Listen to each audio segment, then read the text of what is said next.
여정은 캐나다의 하느님 말씀 국제종교교육센터에서 기획한 가톨릭 신앙 연구 안내 프로그램 가운데 첫 번째로 나온 평신도를 위한 성서공부 교재이며, 본 영상물은 한국 가톨릭 생활 성서사에서 출간된 성서의 길을 따른 여정을 요약하였습니다. 이 교재는 교회에서 보편적으로 받아들여지는 연구 결과에 바탕을 둔 표준적인 이론들과 주석을 채택하였습니다. 이상에서 우리는 하느님의 율법이 백성에게 요구하는 내적인 응답에 대해 살펴보았다. 이제는 제사의식과 같은 외적인 면에서 하느님의 율법이 백성에게 요구하는 응답을 알아본다. 성서봉독 레위기 1장 1절에서 9절, 야훼께서 만남의 장막에서 모세를 부르시고 말씀하셨다. 너는 이스라엘 백성에게 이렇게 일러라. 그들에게 이렇게 말하여라. 너희 가운데 누구든지 야훼께 예물을 바쳐야 할 경우에는 가축 가운데서는 소나 양을 예물로 바쳐야 한다. 누구든지 소를 번제물로 바치려면 흠이 없는 수컷을 바치되 야훼께서 기뻐 받으시도록 만남의 장막 문간으로 끌어다가 그 앞에 바쳐야 한다. 그리고 번제물의 머리에 손을 얹도록 하여라. 그러면 그것이 그의 죄를 벗겨주는 제물로 받아들여질 것이다.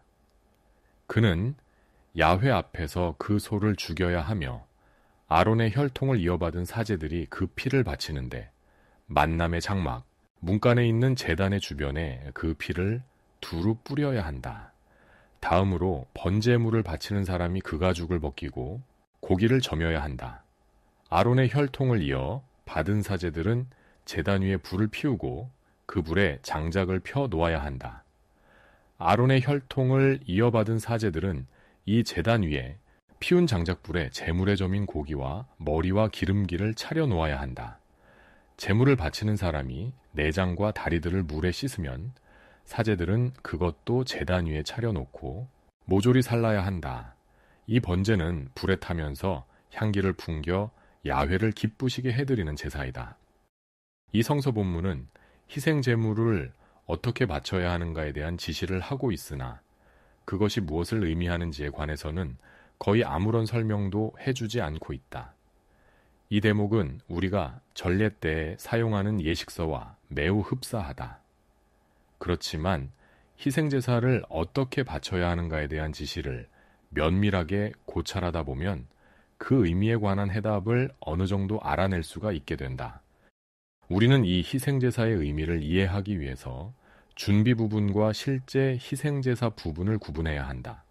먼저 제물을 바치려는 일반 백성이 짐승을 희생제사 장소로 끌고 와서 짐승의 머리에 손을 얹은 다음 그 짐승을 죽여 가죽을 벗기고 고기를 점인 다음 내장과 다리들을 물로 씻어 모두 사제에게 가져다 준다.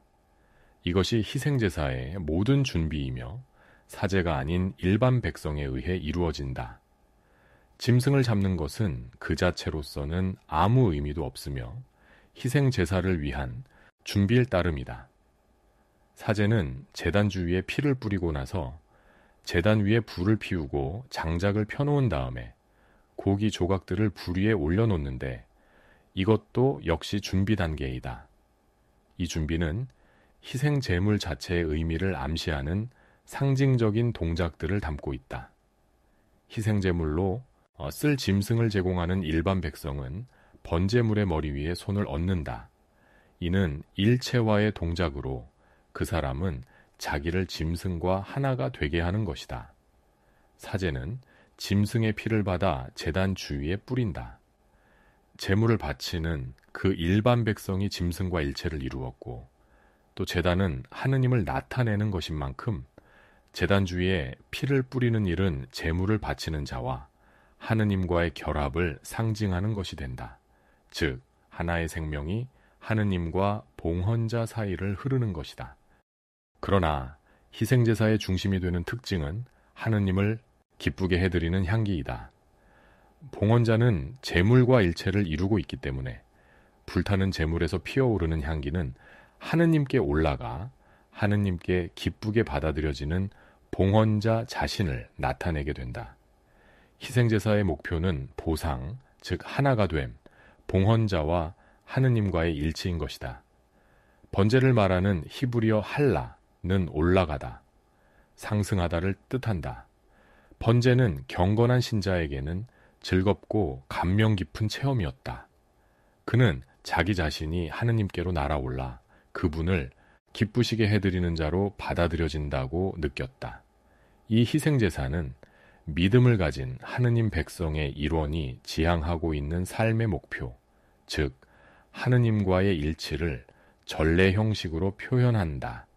이 희생제사는 또한 마음을 다하고 정성을 다하고 힘을 다하여 하느님을 사랑하려는 그의 욕구를 표현하고 있기도 하다.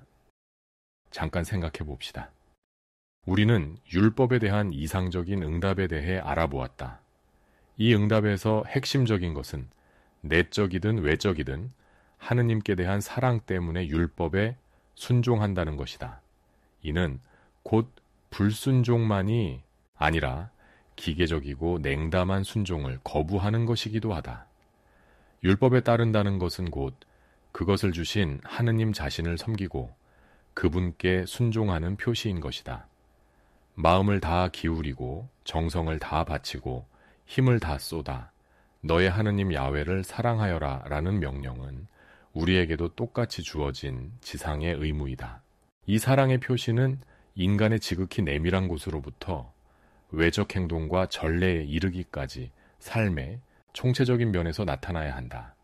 여기서 가장 빈번하게 나타나는 장애는 율법 뒤에 계시는 인격체로서의 하느님을 보지 못하는 내적 둔감과 전례 안에서 하느님과의 일치를 체험하지 못하는 기계적, 형식적 참여이다.